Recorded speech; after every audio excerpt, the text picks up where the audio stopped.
శ్రమజీవుల కష్టార్జితంతో అనునిత్యం శ్రమ దోపిడీతో దేశంలోని శతకోటీశ్వర్లు కోట్లకు పడగలెత్తుతున్నారు. కేంద్రంలోని బీజేపీ ప్రభుత్వ అండదండలతో ఆక్టోపస్లో అన్ని రంగాల్లోకి చొరబడి దేశ వాణిజ్య రంగంలో గుత్తాధిపత్యం చలాయిస్తున్న రిలయన్స్ అధినేత ముఖేష్ అంబానీ, అలాగే అదానీ గ్రూప్ సంస్థల అధిపతి గౌతమ్ అదానీ వంటి వాళ్ళ ఆదాయం ఆకాశమే హద్దుగా పెరిగిపోతుంది. ఆసియాలోని అత్యంత సంపన్న వ్యక్తిగా, అలాగే ప్రపంచంలోనే 11వ అత్యంత ఐశ్వర్యవంతుడిగా రికార్డులకెక్కిన ముఖేష్ అంబానీకి కొనసాగుతున్న సంపద ఏకంగా $106 బిలియన్లు, అంటే భారత కరెన్సీలో దాదాపు 9,15,405 కోట్లు.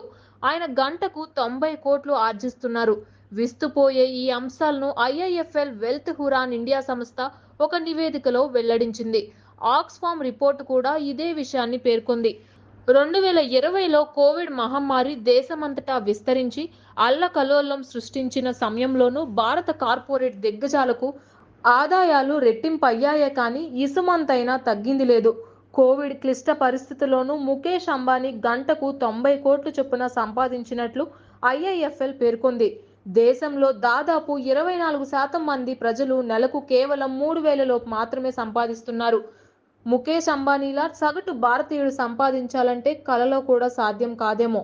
ఎందుకంటే స్టాటిస్టిక్ అంచనాల ప్రకారం చూసుకుంటే నెలకు 33,000 రూపాయలు, అంటే సంవత్సరానికి 4 లక్షల రూపాయలు ఆర్జించే సగటు వేతన జీవి అంబానీ ఒక గంటలో సంపాదించే 90 కోట్ల మొత్తాన్ని సంపాదించాలంటే ఏకంగా 1.74 కోట్ల సంవత్సరాలు పడుతుందని పేర్కొంది. వాస్తవానికి Reliance industries chairman and managing డైరెక్టర్గా ఉన్న ముఖేష్ అంబానీ వార్షిక వేతనం 15 కోట్లు మాత్రమే. ఆయన ఒక రోజులో ఒక గంటలో సంపాదించే ఆర్జనతో పోలిస్తే ఇది ఏ మూలకు సరిపోదు. ముఖేష్ కు petrochemicals, refining, oil and gas exploration, textiles, retail, telecommunications లాంటి భారీ వ్యాపార సామ్రాజ్యాలే ఉన్నాయి. వీటన్నిటిలో పనిచేస్తున్న లక్షలాది మంది కష్టజీవుల శ్రమను దోపిడీ చేసినందునే అంబానీ గంటకు కోట్లు పోగేసుకుంటున్నారని, ఇలాంటి సంపద కేంద్రీకరణతో దేశంలో తీవ్రమైన ఆర్థిక అసమానతలు ఏర్పడి పేదరికం, నిరుద్యోగం వంటి సమస్యలు తీవ్రమవుతాయని ఆర్థిక నిపుణులు ఆందోళన వ్యక్తం చేస్తున్నారు. దేశంలోని ప్రకృతి సంపదను, అలాగే ప్రభుత్వ రంగ సంస్థలను ఇలా కార్పొరేట్ వ్యక్తులకు దోచిపెట్టే విధానాలు మారాలని కోరుతున్నారు.